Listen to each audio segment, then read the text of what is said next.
شكون فينا ما كيقلبش على وصفة طبيعية صحية سهلة لوليداتكم وتزيدهم طاقة وحيوية ومثالية أيضا لمرضى السكري.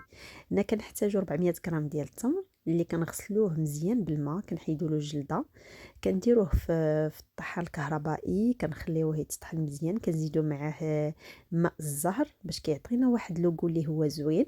هنا كنحضروا 100 غرام ديال الشوفان، اي كاس كبير ديال العنبه، قياس ديال العنبه كنديروه في مقيله، كنحمروه مزيان على نار اللي هي تكون مهيله باش ما يتخطفش لينا ويتحرق.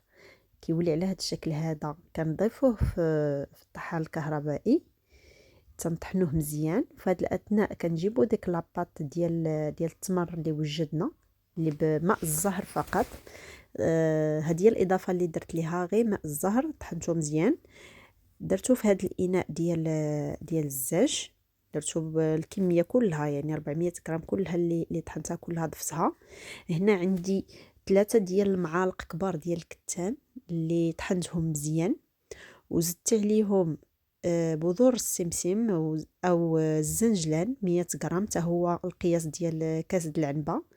هنا بشكل يعني اختياري زدت معلقه كبيره ديال الشكلاط. هو يفضل ان بلا ما تضيفوا سكريات، المهم كيبقى لك الاختيار، بغيتي تضيفي معلقه ديال الشوكولا تقدري تضيفيها، ومن الاحسن بلاش بلا من لان الوصفه كلها طبيعيه بلا ما نضيفوا لها سكريات. هنا درت 3 ديال المعالق كبار ديال زيت الزيتون طبيعي، وهنا يفضل اننا نديرو زيت الزيتون كما كتعرفوا عندها فوائد كثيره، يعني دو بريفيرونس بلا ما نديرو الزبده. هنا في هذه الوصفه درت معلقه كبيره ديال الشوكولا. ممكن ان الانسان زعما الا بغى الوصفه بالنسبه للمرضى السكري بلا ما يديروا ديك المعلقه ديال الشوكولا، يعني يكتفيوا فقط ب شو سميتو زيت الزيتون والحلاوه الطبيعيه ديال التمر فقط.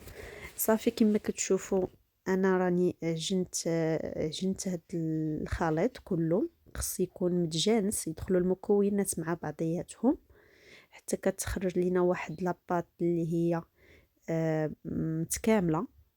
يعني خص المكونات يندمجوا مع بعضياتهم مزيان حتى كتولي على هذا الشكل هذا كما كتشوفوا. وما يمكنش واحد الريحه زوينه كتطلع معكم وانتم كتخلطوا هاد المكونات، كتشهيكم باش ديما فيما يتسلاو لكم تصوبوهم. صافي هنايا كنوجد الكوك والكاكاو، لكم الاختيار. صافي كيوجدوا على هذا الشكل هذا وبصحه وراحه، ونتمنى ان شاء الله الوصفه تنال الاعجاب ديالكم، ونتلاقاو في فيديو جديد ان شاء الله.